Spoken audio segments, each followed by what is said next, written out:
want to hear me sing. I bust the stereo. See the people, them have you feeling me like so. Anywhere when I go, they want to go. See right now, me tell them my flow. I like the way them feel and come. All my ladies wanna jump on. The ladies, everybody wanna move on. I like the way you steady, just a move on.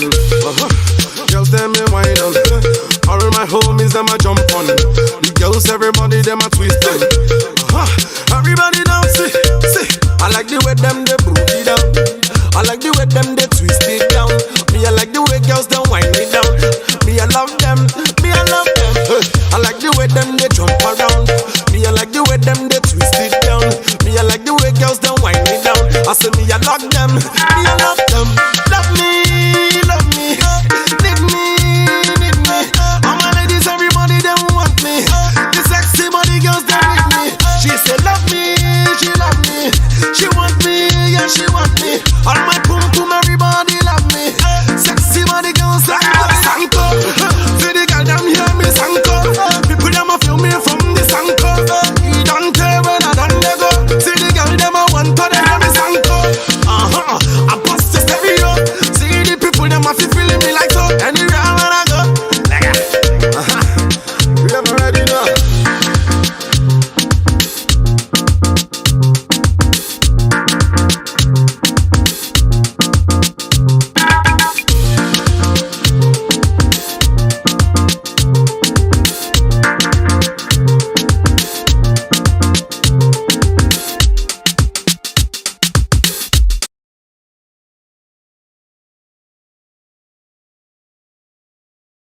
You are live.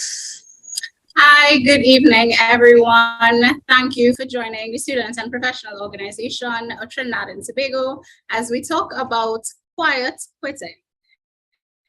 It's a term that's been growing in popularity lately, particularly among Gen Z and millennials. But is it a new concept? And is it new to Trinidad and Tobago? Is it something that we've actually been pioneers in? We're actually going to get into that among other topics tonight with our 4 panelists. I'm excited to have such a dynamic group of people here to discuss these topics with us. First, we have Ms. Chantal LaRoche. Here with us, Chantal is an attorney at law, and she's currently a board member for SPOT. She's an experienced law lecturer and tutor. And she says that her mission is to mentor, motivate, and empower young people, particularly in the areas of law and leadership. Chantal, we're glad to have you here this evening. It is a pleasure to join you all in what I expect to be a very lively and informative conversation on a topic that has been causing me a lot of extra reading and thinking for the last few days. Okay, great. Well, I am sure it will be a dynamic and exciting conversation. Excited to hear your perspective. So next on our panel, we are excited to have Miss Antonia Ferrer. Ms. Ferrer is from HERMAT. She describes herself as a social scientist, business psychologist, and certified emotional intelligence consultant. She is the founder of Definitive Management Solutions and the treasurer for HERMAT. Ms. Ferrer, we are glad to have you here this evening and excited to hear what you have to say. So you're actually on mute, Antonia? I do this all the time. Having me here, and I'm happy to be part of this discussion. I know it will be lively. So we'll see what comes up and if we can take a position on what exactly is quiet quitting. Exactly. So next we're going to, I'm going to introduce you to Ms. Tracel Frederick. So Tracel is actually our data and research manager at SPOT. She's also an attorney, but she works in the area of research. She's a research analyst at Avison Consulting Limited. Tracel, we are happy to have you here and happy to share in this discussion with you. I'm also happy to be here, and I look forward to hearing the different perspectives and to finally coming to a perspective, well, to decide exactly where I'm at with it because I'm not sure. So we'll see how it goes. That's good. It's good not to be sure. It's good not to be sure going into this. I think coming out of it, maybe you might have a different angle, different appreciation for things. So we'll see how it goes, right? And last but not least, we have Mr. Jeremy Batiste with us. Jeremy is here from the Trinidad Youth Council, also an attorney. I just realized we have a lot of attorneys here this evening. Jeremy is an attorney at law, and he most recently was a youth ambassador for UNICEF. He describes himself as an ambassador for youth in general and an ambassador for Christ. Jeremy, we are glad to have you representing Trinidad Youth Council. Thank you so much for being here. Yes, thank you so much for having me. It really is a pleasure. I'm really excited to engage in the discussions around what is quiet quitting and some of the solutions that we could possibly come up with as well to help alleviate such. So I'm excited for this evening's discussions. I'm excited as well. So let's get into it, right? So quiet quitting. Is it a new concept? What we're going to do is have you guys share a little bit about your take on quiet quitting. So for the most part, the concept itself is one that leads to lots of very, subjective opinions on things. There are some people who will argue that quiet quitting is, doing just enough not to get fired. There's some people who would say quiet quitting is another way of describing boundary settings in the workplace. And then there's some people who would say quiet quitting is just not caring altogether. So we kind of want to hear what your take is, what's your angle on quiet quitting. And so I'll ask any of you who want to take a stab at it first to go, and we'll give you a few minutes to jump right in. So is there anybody who wants to go first? Antonio, how are you feeling? I can start the ball rolling. Okay, good. Especially since I'm wearing the HR hat, Yes, and, you are. and we should be the ones most concerned about it. And so as you suggested in your opening, the topic or the concept of quiet quitting, the term is new, but we're not so sure that the what it describes is. And what it describes, again, is not clear. We have two main perspectives. One is the perception that people have decided to come to work and do the bare minimum, come when they're supposed to, leave when they're supposed to, and do just what they're required to do. And we call that in Trinidad work to rule. So it's from that perspective, it's not new. And then there is the point of view that says, well, it's really just people redefining how they value their time. Mm-hmm. And they are paid to come to work for 8 hours, and there is nothing wrong with them at the end of those 8 hours to leave. There's no requirement for them to go beyond. And when we start using that definition of going beyond, using your discretion to put extra effort in the job, now we get into what we talk about as in disengagement. Yes, because that's the classic definition of of disengagement, meaning that you're not prepared to go the extra mile for the organization. My own perspective on it is really, I think this is one of the trendy terms that gets put to describe something that's going on, a phenomenon that's been observed, that we just can't get the young people to do what they're supposed to do and be as obedient and go extra and not complain. And I think what we are witnessing is what I call the Great Reset. The truth is that COVID, by making the world stop and disengaging us literally from the routine of the workplace, now that we've come back, we've started, I don't actually need to spend 3 hours to go to work. I don't need to wait 2 extra hours in the office to go home. I was able to work productively from home without the stress of getting to and from work and all the extra people issues. Why can't I be allowed to do that? I don't need to be supervised. I don't need you to see me working to prove that I'm working. So why do I have to go back to the old ways? I've come to revalue having time to do more than just work, to be more than tired from work, and I want to be able to continue doing that. And so from my perspective, it's just, we're witnessing a reset in the workplace, different valuation of time. I know we often say that we talk of it, you see most of the literature around it as a problem. And I want to suggest whether it's a problem or not is really a function of how you view the world. And it's not necessarily a problem, and therefore it's not something we have to solve. That's my take on it. I like what you said most recently. It's not a problem. It's not something that we have to solve. That gives us something to think about. So next, I'm going to ask Chantal to give your take on quiet quitting. I know you said in the introduction that you were on the fence. You're toggling between both sides. Can you share with us what your angle is on quiet quitting? Yeah, so like the attorney that I am, I've been looking at all of the literature. I've been consuming videos. I even found myself on TikTok because that's where the phenomenon really started. And if everybody knows me, I'm not a fan of TikTok, but I needed to understand where it was coming from. And as Antonia said, I recognize now that it's one of those labels, just like the Great Resignation. I feel that it's trendy to give these things a name, but it's really not a new thing.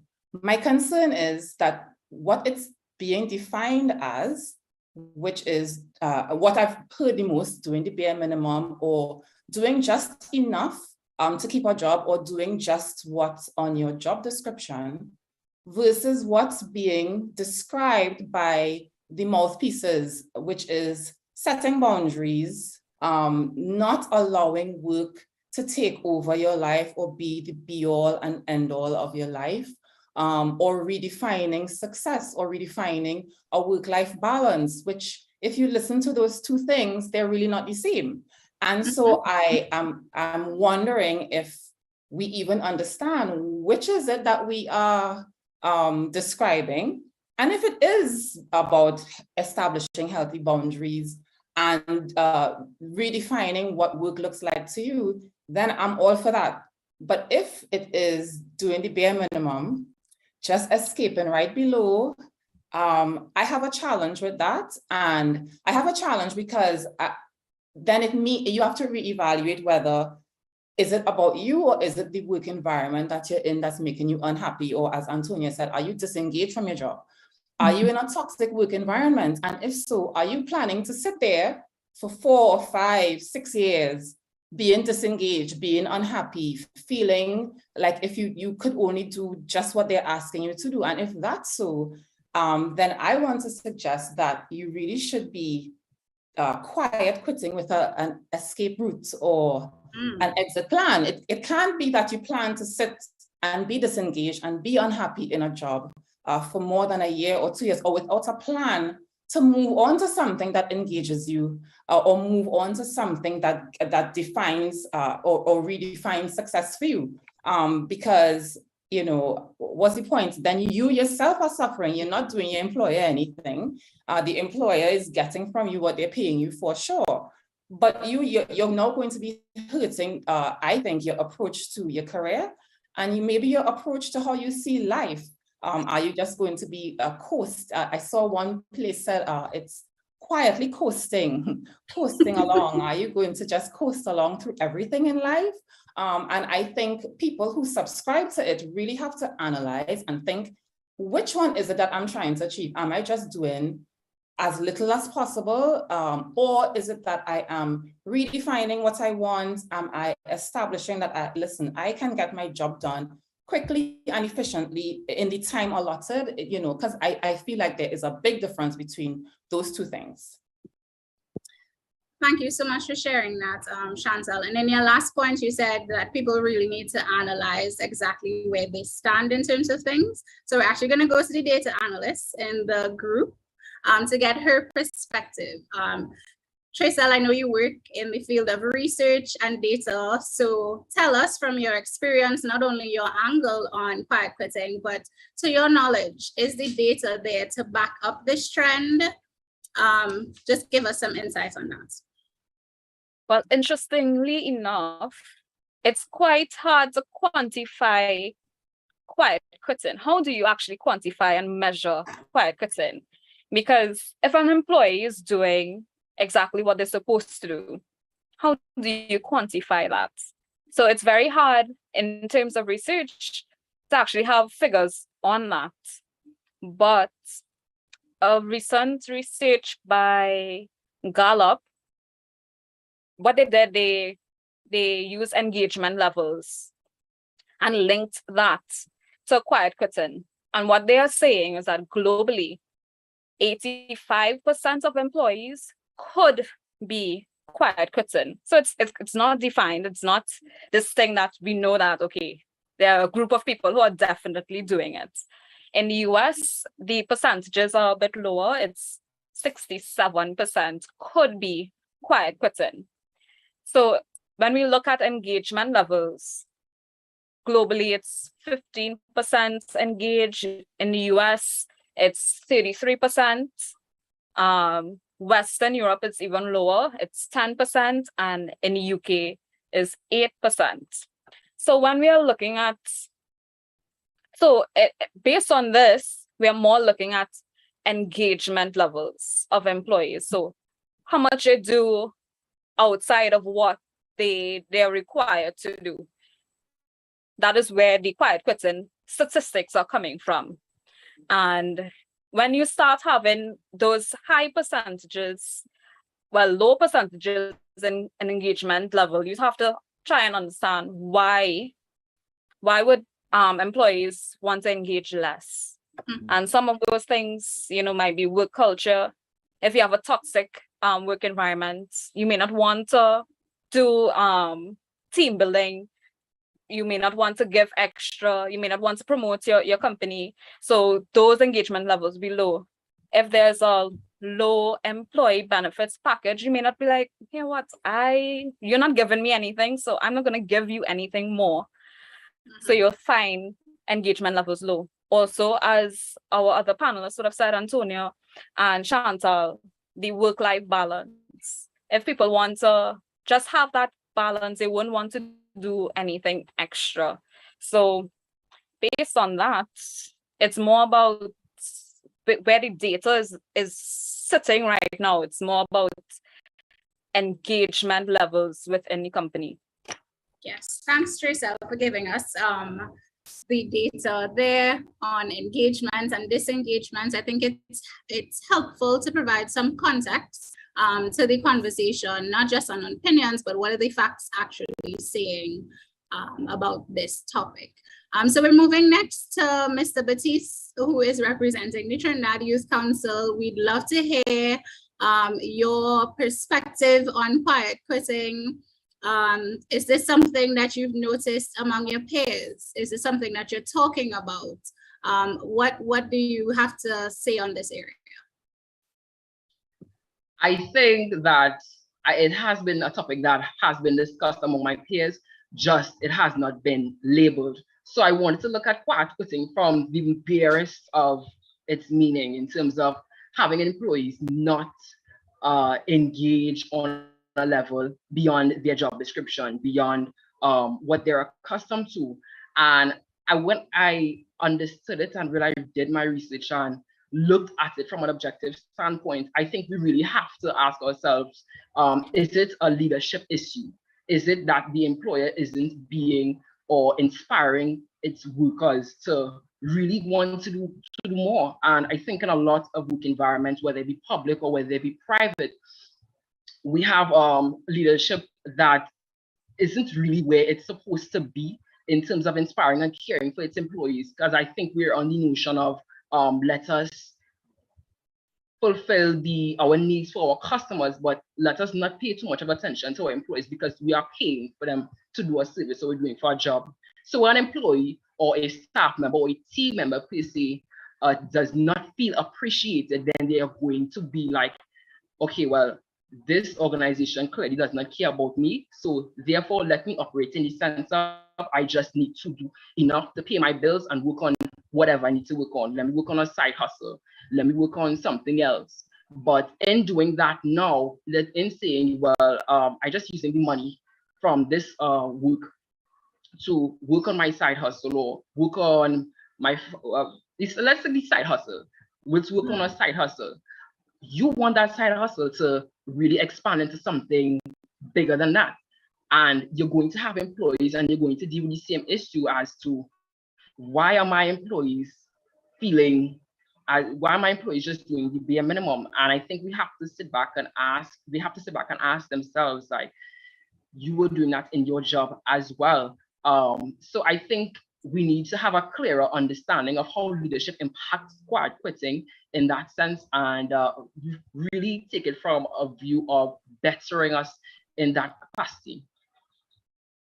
Thanks so much for sharing that, Jeremy. That's a very interesting angle. And it kind of leads into my question for all of you. It's been just over 2 years since the onset of the COVID-19 pandemic. In a lot of ways, there seems to be a prevalent issue of leadership and management, and whether things have changed since the onset of the pandemic. And if you feel need for leadership to evolve, I want to hear from you guys is, in your experience, how to change the way that you manage your employees as a result of the pandemic? Do you see this as a need in the workplace? And do you think people and companies and our sectors, public and private, are adapting well to now that the world has changed, right? And if you want to take a stab at that first, Chantal, I see you're making faces, so I'm gonna assume that you're ready to jump in on that. As you said, I know some of you manage and lead, and of course, when I have these discussions with my staff, I can't make too many complaints, because then they turn and they say, but your management, you fix it, So I often laugh because, of course, I've had to change and evolve as a manager and a leader during the pandemic, because everything was just so different. I have staff who have children, for example. Schools were closed, and there were times when we had to make decisions whether they would work from home or have to be mandated to come into the office, even when everyone else was mandated to come back. I mean, with schools closed, what would they do? Bring the children to the office? And so there were times when we've had to make decisions, sometimes unpopular decisions, but decisions only like to ensure the safety of the staff that work under me. I had to. There were times when people had to be allowed to take sick leave beyond what is the maximum for the year, for example, because I don't want to say, well, you only have 14 days sick leave, but it's been 21 days and you claim you have COVID. That I didn't want to be responsible for trying to stick to a rule because I'm a manager, but not having empathy or sometimes just common sense to understand that things could not be dealt with in the same way. Where I find a lot of the more tricky decision making is coming is now that things have gone back to normal.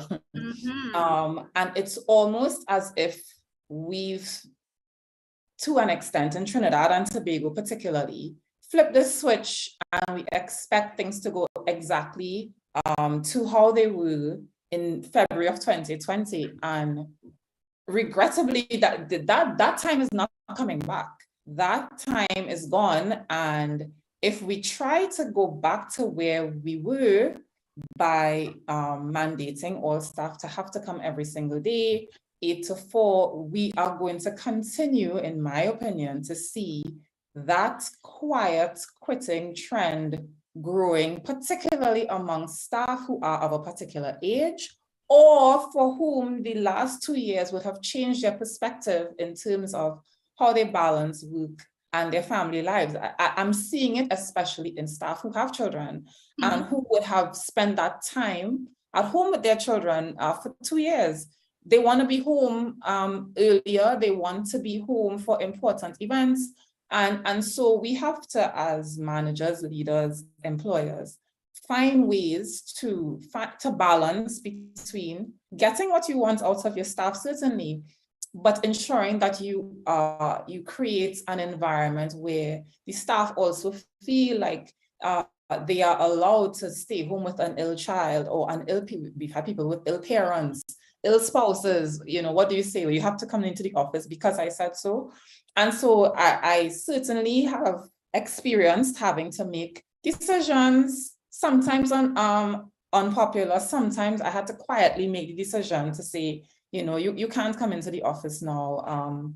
But yes, of course, your leadership style and your decision-making had to change over the last 2 years. And I think we have to evolve again as we move forward as leaders and managers to ensure that that everyone may not be happy, but everyone would at least get a bit of satisfaction out of the arrangements moving. Thank you for sharing that, Chancellor. You touched on what has been a very popular topic this week, and that's the issue regarding working from home. There has been concern and comments that in many ways we are not ready for a work from home system, and controversially for some, that we don't necessarily as a society have the discipline that goes along with working from home. So I know there's been a lot of buzz about those two things going hand in hand this past week, and I wanted to get your comments on that. Do any of you actually work from home as it stands right now? And what do you think about working from home as a reality for us in Trinidad and Tobago? Can we make it work? Do we have the discipline? Do we lack the discipline? What are the parameters under which we can talk about and implement working from home in Trinidad and Tobago? Antonio. I will take a stab at that. Of course. So here's the thing. Working from home requires a particular amount of self-discipline. Period.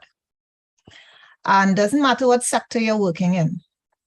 The challenge with work from home, making it work, is that there is a requirement for us to be able to coordinate our different time orientations, such that if we are in an organization where a service is delivered, we need to have a certain amount of people available to deliver that service.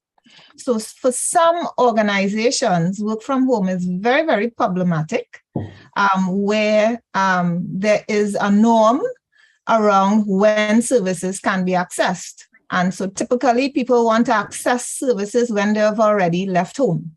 Yes, if you're doing it in person. Yes. There is a norm around wanting to have a face-to-face person and not some voice on the phone.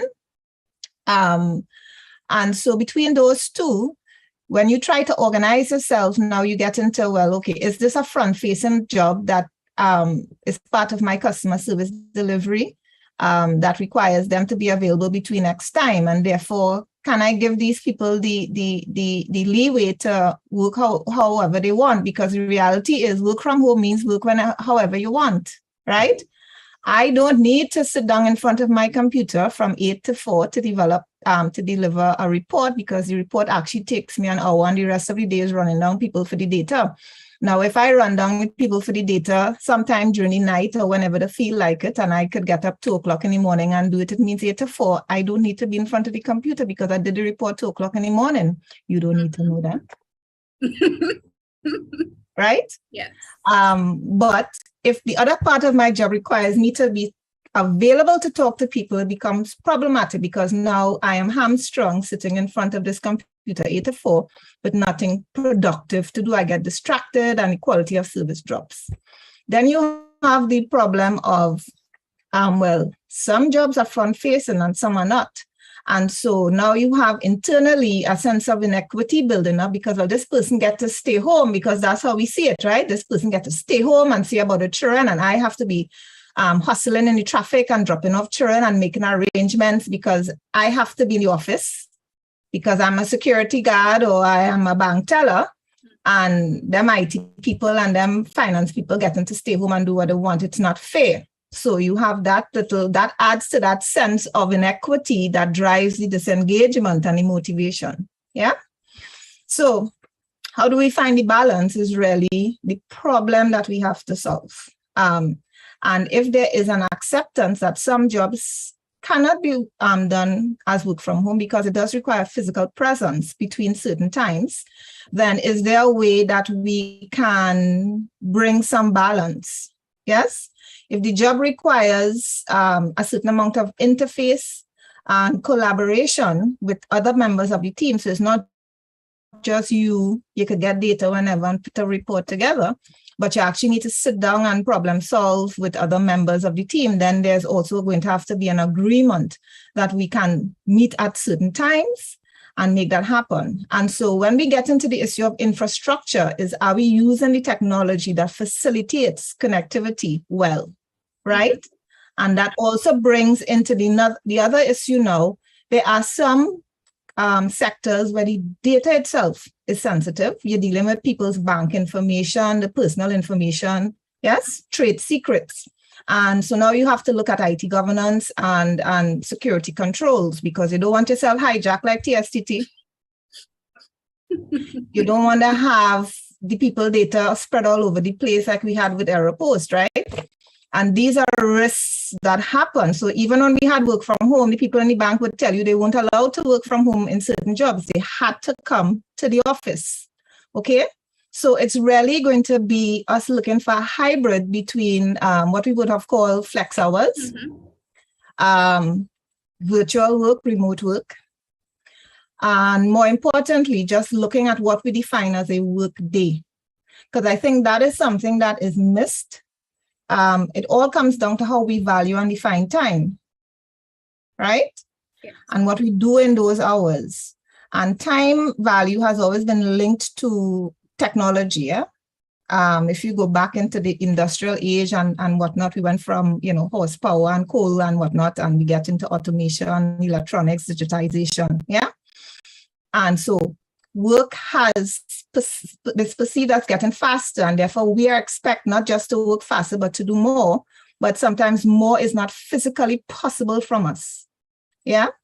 It really requires us to work out the logistics of what does the job requires to do in terms of face-to-face interaction with others, interaction with customer, and getting a general agreement around, okay, some jobs have more interface than others. Do we compensate them differently? Can we do different types of work arrangements, like give you a 4-day work week if you're front facing, right? Now, if you give me a 4-day work week and I'm front facing, I don't mind coming 8 to 4 because it's only 4 days for the week, right? And so I really don't care if the other people get to stay home whole day because now my need to have more time is satisfied in a way. So it really requires us to re-examine how we organize work, how we value the time, and the organization of that time with teams. And so I told you all yesterday when we were chatting that there is a management system we have that we don't use, and it's indigenous to Trinidad, and it is Carnival. Okay. And I want you all to think about that in a quiet moment, and the audience to think about it. Carnival always starts and ends on time, right? Yes, it does. It does. And it doesn't matter how much bacchanal happen in between. Events are organized organically and structured. People show up, people go away. We get to understand what is required. And guess what? If people are doing something that they like to do, they might show up late, but then they will stay till it's done, not so? The people who go to panyards, the people who work in the mass camp, the people who work in events, they show up. The people who throw up suddenly become entrepreneurs and they have a whole shed and a whole catering service. All of a sudden, you didn't even know the person could fry bacon. Now they have a bacon shack stand. All of a sudden, right? We show up. And so somewhere, I think for us, I can't speak for America, but for us in Trinidad, we need to tie into that cultural trait of showing up when it is something that we like and care about, that gives us the flexibility to set our own time frame of to when we want to show up within the start and the end of the thing. Okay. Yeah? Yes. I'm glad you touched on that, because when we talk about showing up, naturally, the thing that comes to mind is, what are the incentives for people to show up?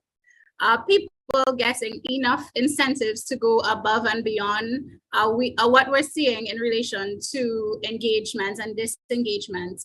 Is that a direct result of people not getting enough from their workplaces to show up?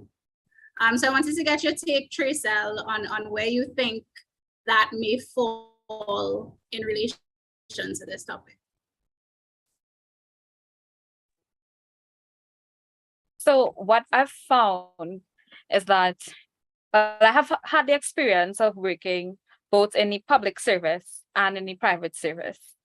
And it is two different type of work cultures. Mm-hmm. And in terms of leadership and management, it's totally different. And I know as soon as I entered the public service, I knew I was ready to get out. It's just the structure just wasn't there. I was being totally micromanaged. We had a situation where we had to work from home because of the COVID. And my boss found that work wasn't being done, even though we had 2 policies to draft, and obviously drafting policies takes time, and he expected it to be done in the 2 weeks. But there's no way a policy could be drafted in 2 weeks. And so after the 2 weeks we finished, he was out of quarantine. We came back out. We were forced to come back out. He did not want to have any sort of flexible in terms of working on a rotation, even though that was the government's mandate at the time. So you found that within the public service, there's a bit of a kind of hold on the traditional way of working. And as a young person, we're definitely moving away from that, and we don't want to have that that strict master with a ruler telling us exactly what to do. When we know what to do, we could get the work done within a reasonable time. So when you move to the private sector, at least from my experience, where I work from home now, I have the flexibility in terms of getting my work done. I'm not constantly hugged down. When is this report going to get ready? When are you going to finish with it? There's no deadlines, and everything gets done. Like, I've written over 20 reports within the last year compared to the amount I would have done in public service.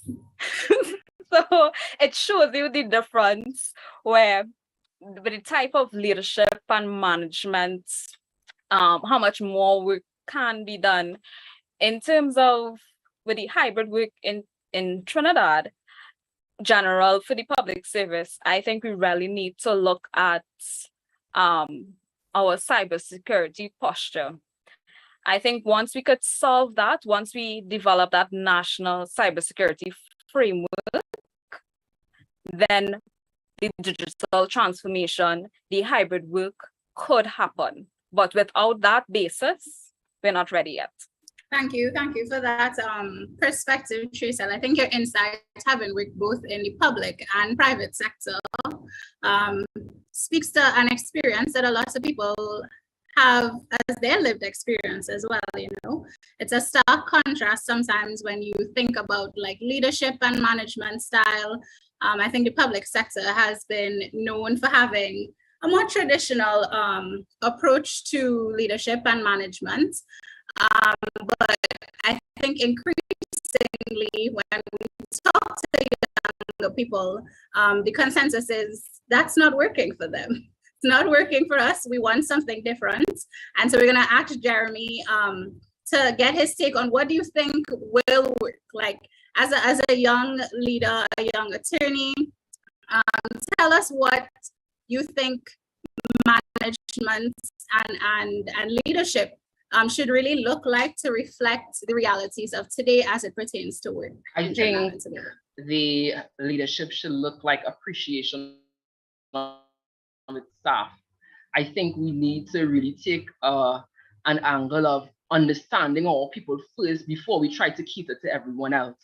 I think we need to really, managers and leaders need to sit and ask themselves, if I want to have more production, more work being done, higher profits, higher this or higher that, we need to cater to the people who are actually at the forefront and actually handling customers or engaging stakeholders in that regard. So I think more recognition for accomplishments is one recommendation that can be done, because if I'm running a race and I'm running a race for nothing versus running a race for a prize, then I'll be more motivated to finish that race, because if there's a prize at the end, there's something to look forward to. And if I am within an organization and there's nothing to look forward to, there's no promotion, there's no bonuses or no incentive for me to do anything extra, then it's unlikely of myself to want to do extra.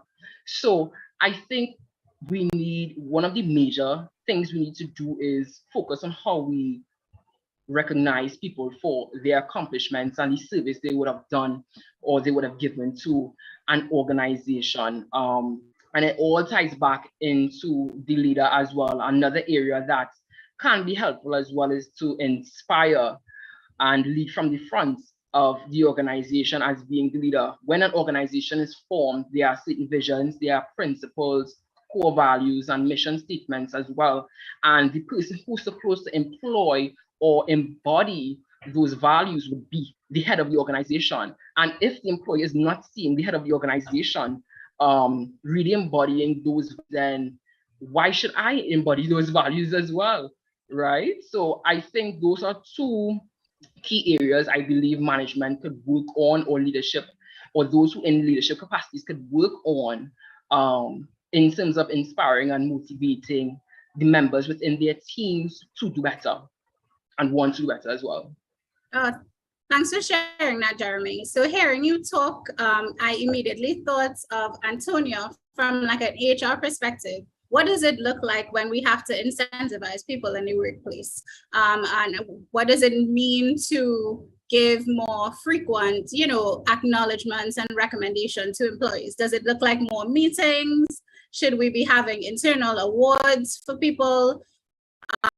How do we give people their flowers in their everyday tasks as they show up for work, whether it's virtually or in person, but giving people that recognition for doing what they have been doing? Well, I think Jeremy covered it, right? But I want to suggest that in this age, the real reward comes from an emotional connection. And when we go back to the generally agreed lean of what exactly is quiet quitting as just a manifestation of employee disengagement, and we look at what causes people to be engaged, it is when the individual in the organization feels aligned, as Jeremy said, to the values of the organization, so that the organization's goal is the same as my goal. And therefore, I feel a sense of purpose when I come to work, that I am doing something that's going to make a difference in the world. And this phenomenon that we are examining shows up most, talked about most in the youngest generation. Yes. And that is because they are the generation that got it the least. And I know that sounds weird, but it is the generation and the generation after them that who is in school now. You see a marked difference in their ability to emotionally regulate. Yes. To connect with others because they were socialized differently. They were socialized individually and electronically. And so they're uncomfortable talking to people. They're accustomed, they would rather text than talk on a phone. Now, try and put them in an organization setting where now you're expecting them to have to face-to-face connect to collaborate. Put them in a game environment, and it happens like magic, right? Face-to-face is a different story. And so some of what you're seeing is coming from that lack of alignment of values. Some of it is coming from the socialization where they just don't want to be around people and having been not groomed as, say, my generation would have been of the routine of going to work and face-to-face, because that's just how the world works. They have a different perspective. They've lived a different perspective. What we consider motivation, I would tell you that I would stay back for hours. I would work 18, 20 hours a day because I loved what I was doing, but I also had access to resources that I could not get at home when I was, of the Gen Z age, which is in my day, the computer was a rare thing. Yes, home computers was not a thing. So my access to the world and learning was in the workplace, and there was a visibility to being there. But here's the thing. Being present and working hard, the gift and reward for that is more work. Yes. Not necessarily promotion. Right? And so now you have people being told, sold the dream, if you work hard, you're going to get promoted. And then you come and you work hard, even though it's against your value basis, and it comes up like a false dream, a empty bag you are handed. There's no promotion, no money. The other thing is, it comes back to the valuation of time. And so for the younger generations who were raised not as, say, I would be Gen X, just for everybody's information. We were raised experiencing hardship and a boom, and then another hardship, and then a boom. Gen X only know about boom. And I'm given everything. Even when we had the recession, the parents by then did not want the children to suffer. And I would say my generation, I don't know why we're complaining, because we raised them like that. We did not want the children to have the hardship and the sacrifice that our parents made us go through. So kill us dead. If we have to put ourselves in debt, what do? We make sure I have the latest iPad and iPhone and Air Jordans, and you go to the private school, and we take the sacrifice so the children can have it. And now these children are the ones that are entering the workforce with the expectation that if you've told me if I get good grades and just show up, I'm going to be well rewarded. Except the workplace hasn't changed its definition of time value and workplace. It's still in my era and the older era that you have to put in the hours and the extra effort to be rewarded. So there's a huge disconnect between the values in the organization, the time value that the individual has versus how organizations are structured and designed. And again, we come back to this final issue of just the emotional connectivity. And so we hear about the leadership all the time being toxic and whatnot. And what we're really talking about is this lack of empathy and the lack of compassion that we are seeing in the leadership, because we weren't trained to be empathetic leaders. And the data will show you, there's a report we call the State of the Heart in the emotional intelligence world, that's done by 6 Seconds, if you want to look it up. They found that the levels of empathy is decreasing over time instead of getting better, right? And that things like collaboration, the ability to build a community and to have resilience is weakest in the Gen Z and the millennials. And that is purely how they were socialized. We're not training them to believe in the same things that we have. We were raised to believe, but we designed the organization that way. And I think until we get that disconnect resolved, you're going to have that sense of, I am not being rewarded like I expect to, and therefore I don't see why I should put out the effort that you're asking me to, because you're not living up to your end of the bargain, and therefore you can't expect it from me. Got it. You said quite a bit there, Antonio. And a lot of what you said, I think, speaks to the fact that millennials and Gen Z, they're going to be doing things differently. And what I think we need to figure out is, or how can we figure out that change in the system? How do we tangibly prepare ourselves for a new generation of leadership? Because the way that we've been doing things as it stands right now, as it pertains to collaboration, as you said, as it pertains to interactions, that will change. And how do we prepare ourselves for that change in the meanwhile? So I know you want to jump, but I'll tell you, we have to listen. And that's what it comes down to. And I'll let Chantal give her word on it. Well, I mean, I know how we are not going to solve it, and it's not by throwing your hands in the air or spending months debating whether quiet quitting means this or that. We have to actually start really examining, where do we go from here? We know what we have.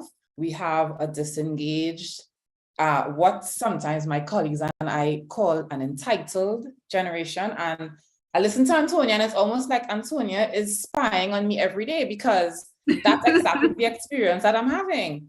What we were told growing up versus the experience of my younger staff, it's totally different. The perspectives are different.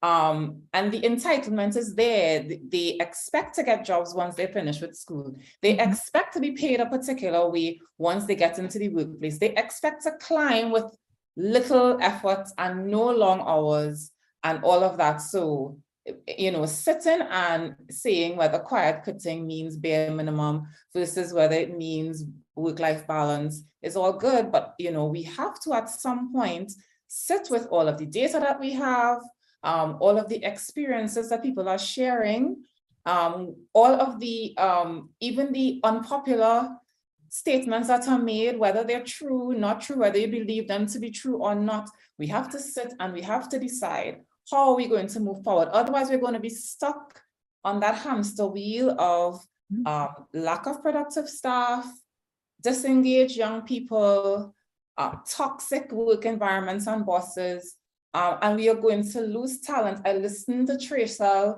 with a broken heart, because I'm from the public service, and to hear from you that your experience was so negative, it says a lot. It says a lot, because of course you have that bodies in seat mindset that's still really a pervasive management style.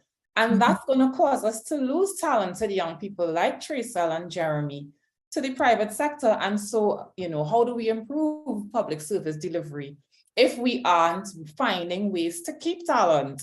If we are treating them in a way where they don't feel as if they are contributing to the improvement of the public service, or the transformation of the licensing office, where you have to sit for the entire day before you get a transaction done.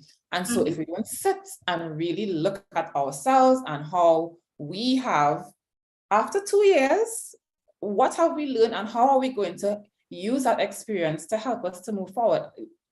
We are going to be having these conversations, these panel discussions, and they're going to be words in the wind. So I know what's not going to work. And as I said at the start, I like to hear too, because as I said, I was very resolute when I started doing this research. Quiet quitting is laziness. That was the messaging that I had in my head. Quiet quitting is young people laziness. That's how I saw it. But once you start reading and understanding, why does it even, why is there a moniker? Why is it a movement? Why are young people so moved and attached to this thing? You start to understand, they're different. They're growing up in a different time. They are being socialized differently. And how do we maximize on that difference. It's not a bad thing that they're different, but we have to accept and acknowledge that they are socialized differently, they work differently, they produce differently. And if we don't, see it as a good thing, then we are going to be just spinning top in mud, the old people say. And speaking of spinning top in mud, it makes me think that what we need to have is more conversations that are data-driven, data-informed decision-making, right? So we're not just only talking about this, we are actually collecting information so we can decide. So what I want to know, Tracy, is what are the platforms that people in Trinidad and Tobago can use to share their opinion on this?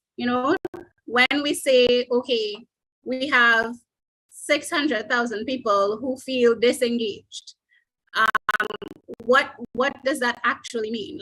Where are the areas that people can share their opinion about their work experience so that it can drive policymaking, it can drive changes in the workforce? Are there any areas where people can share how they feel? Are there surveys that are being done, to your knowledge? How can we actually find out exactly what's taking place and then begin to address the issues from an informed decision-making perspective? Well, currently, I don't know of any surveys that are going on currently in Trinidad to actually measure when people say that they're quiet quitting or they're disengaged. But currently now, quiet quitting is one of the top trends and top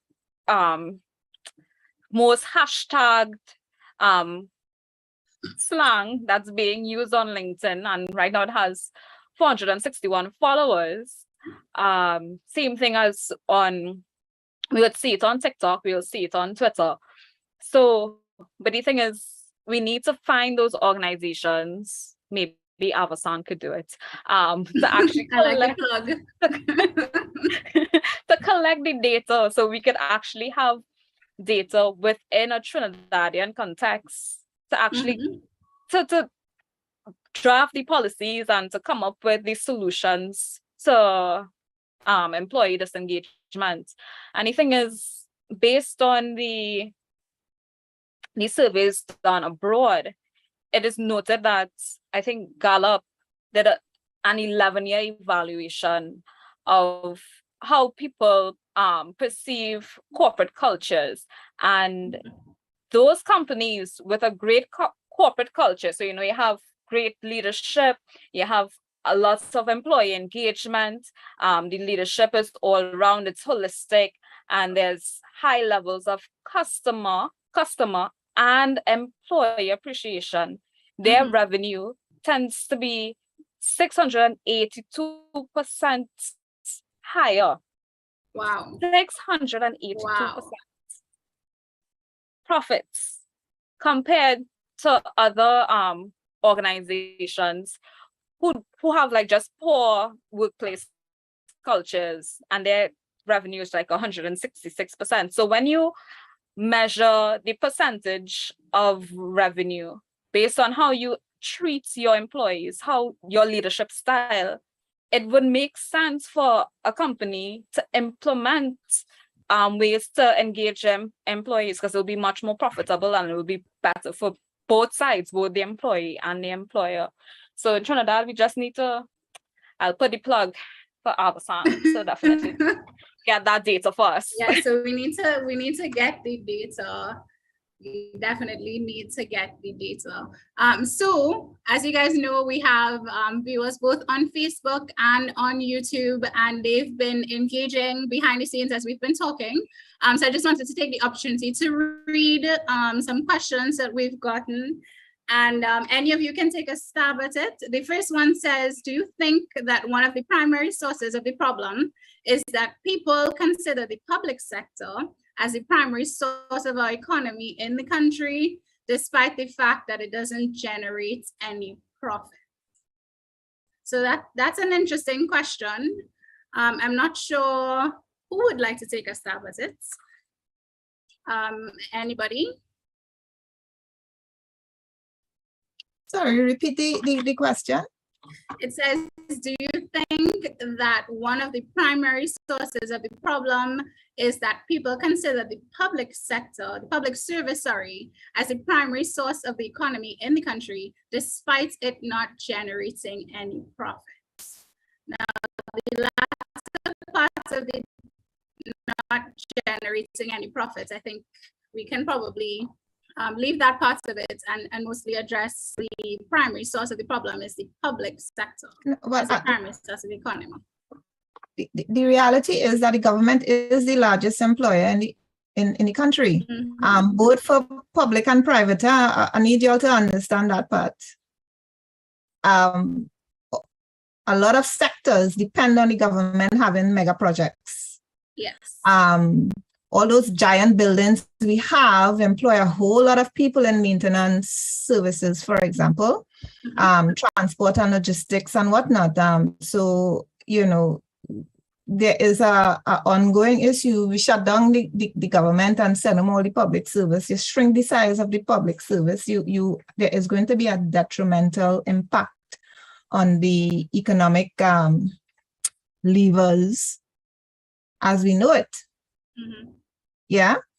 From my perspective, and just for the audience, I have worked the majority of my career, my corporate career, 30 years, was spent working in various state enterprises. And a number of my clients now are small state enterprises. So I do have a keen insight as to how those things work and the impact of it. There is a reason why you would see some reluctance to shrink the public service. There's a reason why you don't want to, the economists will tell you, anytime you give a pay increase to the public sector, there is a trickle-on effect, right? Because now what it means is you have more money going into spending, and all those services that we use now have more demand and the prices go up. So every time there's a pay bump there, it has that the cost of living actually goes up. So to say that it doesn't, we see it as not having the a for-profit effect, but the profitability of a number of organizations depends on the public service. So the other part about it is that the public service provides a very critical role. Things have to get approved. We are not in an anarchy. We are in a democracy and a civil society. At least we like to believe so, and that requires order, structure, and adherence to rules and organization and whatnot. And that is put in place by the state. And those things require people to administer it. Bureaucracy as itself is actually a very efficient way of organization. It's what happens is the people part of it. The petty power, I always say, people who don't have real control over things will insert control over what they do have, which in the public service is the paper that they have to push. And you come with your bad attitude and I will show you the result of that. You know, so I don't know that it's a fair statement to make, but we need to recognize the value, I think, of the public service. What we should be looking at is a demand for more efficiency and more productivity. That's where it really should be. Definitely. So we have another question from our social media viewers, also related to the public sector. And it says, is the concept of quiet quitting work to rule for our local context an impossible thing to break because job satisfaction, especially in the public sector, is so low? How can such an archaic system like the public sector face the new generation and engage them in a sustainable way? So that's a big one. It's a big one, Jeremy. I see you smiling. I'm guessing that means you're ready to tackle it. I would like to think so. Okay, let's hear from you.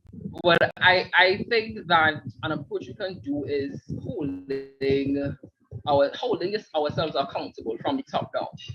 So if we have our leaders at the top in the public sector organizations starting that reform and having conversations about change of how we're going to really inspire and motivate our people in the public sector to work and to want to work and to do their jobs efficiently, then we're on the right track.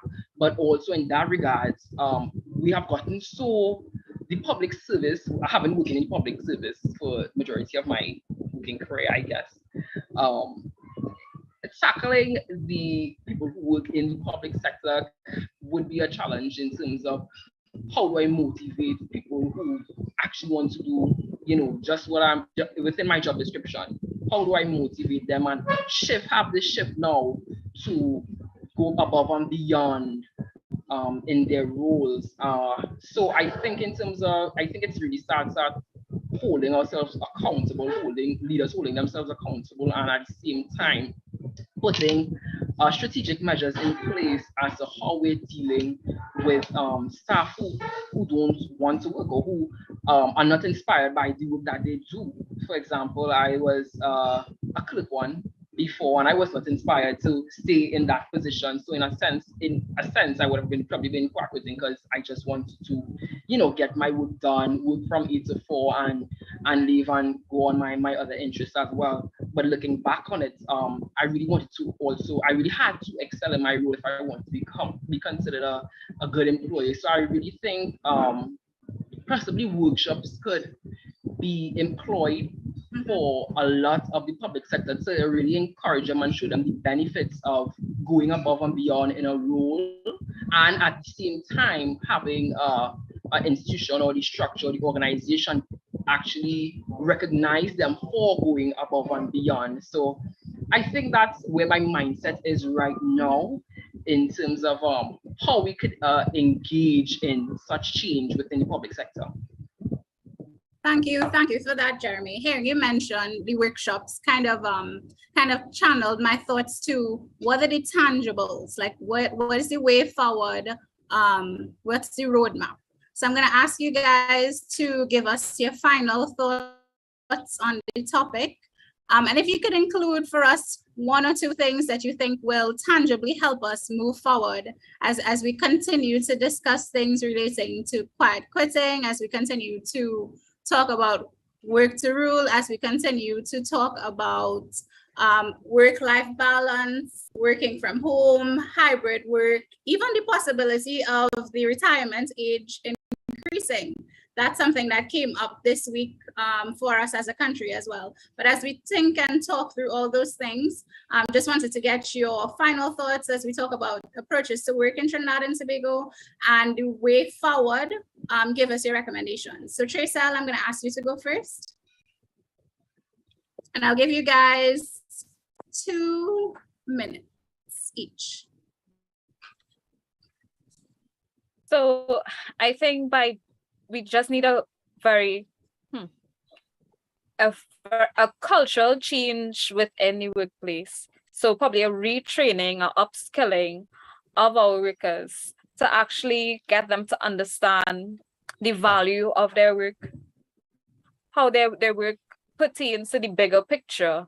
So as Jeremy would have stated, insensitize our employees in the work sector, give them opportunities to be in leadership roles, let them lead a project, let them recognize when they have done something well, because we have noticed that once we give them that recognition, it's going to have a much bigger impact overall on the organization. Thank you for that, Tracel. I'm going to pass it over to you, Chantal. Sure. So final thoughts on quiet quitting. If you are feeling like you need to only do the bare minimum to keep a job, I want to suggest that you can have work-life balance. You can work your hours and have impact during the time that you're there. You don't have to, there's a difference between being saddled with 5 or 6 persons' jobs and going above and beyond or working late from time to time or volunteering for an additional project. And I think those are the nuances that I think moving forward, I would like to see people consider when they go to work and they are in that toxic work environment. Just think about whether you are having that impact that you can while you are there, and whether you are doing what you can to have a plan to move forward if you are not engaged where you are. Also, as a manager, young person, I consider myself young, leader in the public service, we know it's not going to change tomorrow. We know it's not going to change next month. So again, you know, while you are progressing, especially younger people, you're early in your career, you have to be mindful of the steps that you're taking in the early parts of your career and how it's setting you up for a future. While the older people figure out whether they want you all to come from 8 to 4, 7 to 3, etc. Just ensure that you are doing what you can to stay engaged wherever you are at the time. And keep in mind that not everywhere that you work is going to be paradise with coffee and donuts in the kitchen. You are going to encounter that toxic boss.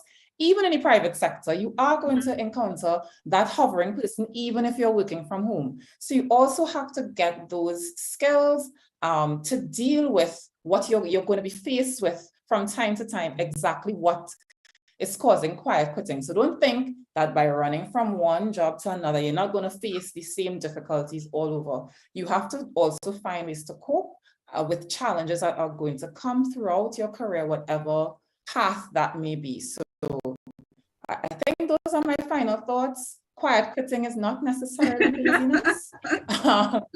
We had a change of Yeah, heart. yeah. It's not laying flat necessarily, like the Chinese define it. But certainly there's a lot to learn from the concept as we move forward and we find our way in the post-COVID world of work. All right. Thank you for that. Chantel. Antonio, off to you for your final thoughts and recommendations as we move forward. I think your earlier reference of having a carnival system that we can use is one that resonated with people online. People seem to be in agreement. So just wanting to hear what you think about that and if that's the way forward, using our carnival system. Okay, so I'll preface that by saying, if you want to get the right solution, you need to know what is the problem in the first place, and it comes down to definition. And so I think the onus is on organizations observing a challenge with getting the young people to come to work and stay or go the extra mile, need to first find out why. Mm-hmm. Is it laziness? If it's laziness, it's going to show up in productivity. You could give them all the flexibility and rewards and incentives, because I think most organizations have those things built in already. If you're not getting the productivity levels, even with the incentives, then you know you have a problem of fit. Mm-hmm. Yes, you need to look at how you're recruiting the people. If you're recruiting the right type of people for your organization, there are people who thrive in bureaucracy, and there are people who need a certain degree of freedom and independence, mm-hmm. right? And you need to make sure when you're hiring right for you. The second thing you need to look at is if there is in fact a high level of disengagement. And again, you have to find out why. Yeah? Yes. And Tracel, there is an organization called the Quality Consultants. They do employee engagement surveys. They benchmark Trinidad and the Caribbean. I know you're interested in the data, so you could see what our engagement levels are like. I think the global one says it's about 17%. In the region right now. It's very low. But we need to, when you explore the reasons of why employees are engaged or not, you're going to see it's going to vary by the generations. And the reality is we are managing, they say 4 generations in the workplace right now, and therefore what it will take to satisfy and create value and incentivize may vary, and the organization must sit down and explore those. And invariably, if we are correct in our theory that it requires different solutions to create the level of motivation that is required for people to want to go beyond the extra mile, what it ultimately suggests is that the organization must be flexible. Our management systems must be flexible, which is why I continue to say that if Trinidad was to actually take carnival management and institute it in the workplace instead of these foreign models that we have been trained in, we might see a difference, because in carnival, the people who will play pan is not necessarily the same people who will play mass, and it's not necessarily people who will stand up on the sidelines, but we need all of those. And we'll have people who come to sell. There are people who might, support different things, and then you'll have people who go by the beach, right? But in the whole sphere of carnival, we have a lot of economic activity and high productivity inside of the carnival and outside of the carnival. But it all happens in that time frame. So if we think of the workday as just that general frame, and we offer people different ways to show up that matches where their passion and values are, right? We will probably see a different outcome and a higher level of productivity if we define the workplace in such a way that it allows people a certain degree of freedom of expression. But yet we all know, as I like to say, when you have prayer of the band, you say, get in a section. At a certain point, when they have to get in the section and perform to win, right? Because we have a common goal of wanting to win. Same thing with the people who play pan, right? And the spectators know if you want to see certain bands, you have to be on certain routes. Yeah. People know. Yeah. So if we build that knowledge of when we need you and when you could relax and play yourself, we will get, I think we would get a different level of productivity in this country. So I think it's something we need to seriously consider. Take what is ours and stop trying to impose these foreign labels and precepts in our management systems and design of the organization. Yes. Thank you so much, Antonia, for that. I think it's always important when we're talking about things that are affecting the world globally to always give our local context and things, because the size that fits elsewhere doesn't necessarily fit us. And I think the more that we look to us, look inward, we can probably come up with the best solution for what works for us moving forward. And so with that, Jeremy, I'm going to ask you to give your closing remarks on things, any recommendations or tips that you may have for the way ahead. Well, if I'm speaking to the young people right now, I would say, a lot of what Chantal would have said before, you have to learn how to pivot. Not every environment that you go into is going to be peaches and cream, is going to be beautiful. You're going to have the most excellent work environment with the best co-workers. You're just not going to have it. So you must be able to understand and use a level of emotional intelligence to navigate your workspace effectively, because at the end of the day, you have to show up your best self, because you never know who's watching you, right? You always have to show up and do your best, because that will open doors for you just by doing your best and just by being your authentic self as well.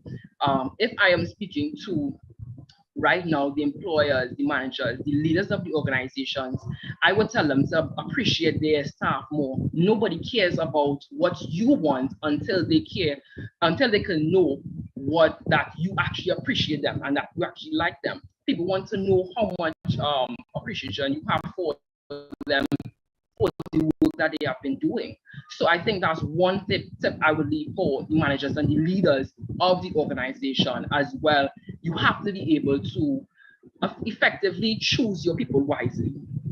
And I think Antonia would have touched on it. You have to be able to choose the persons, to carry them through a process of understanding their needs, their wants, and if they're really a good fit for the organization, do their values match the organizational values? And that in itself would tell you whether or not they are going to excel in their roles.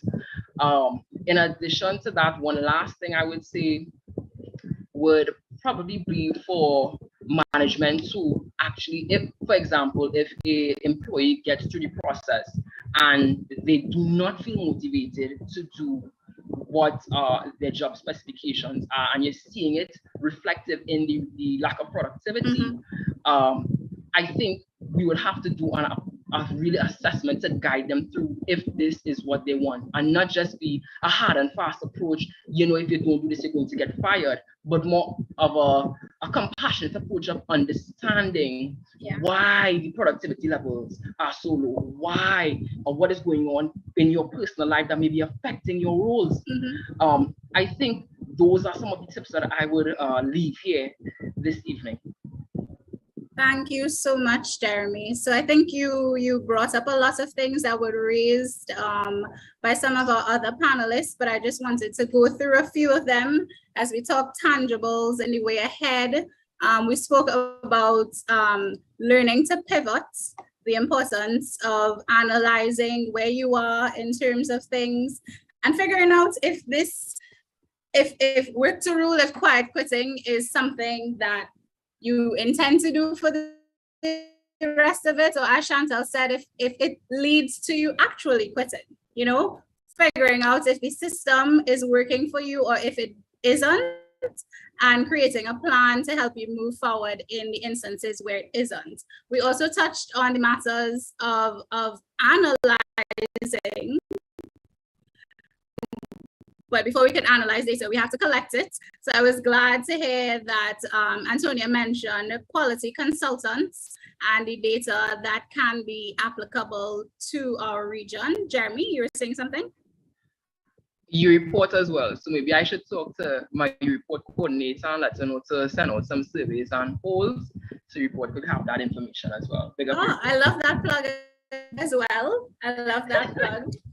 And another plug, Tracel Avasant, I think we'll be looking to you guys for some surveys in the future. Yes, that's what you. Yes, because we need to do these surveys for Latin America and the Caribbean. Right now, we have more focus on the US and Europe.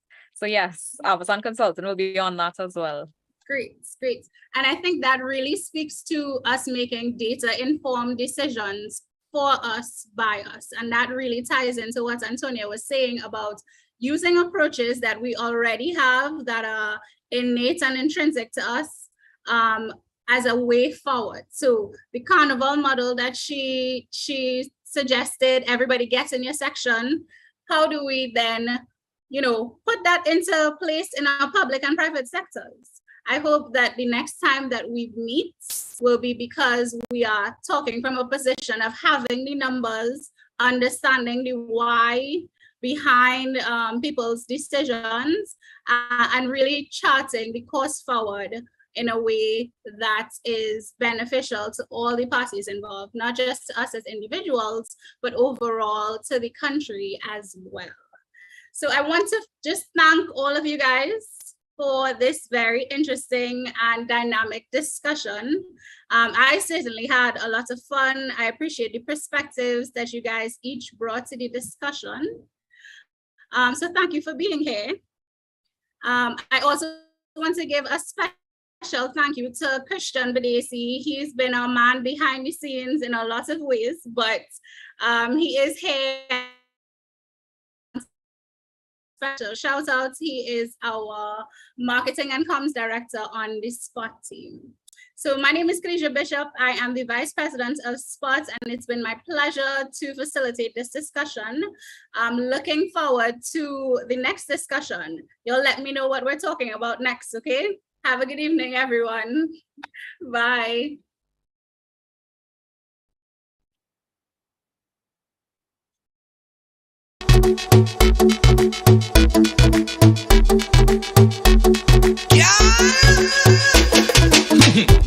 You want to party, yeah? You never went to fete till you party, yeah. And everybody, yeah, girl, roll your body there. And nobody knows why we choose to drink.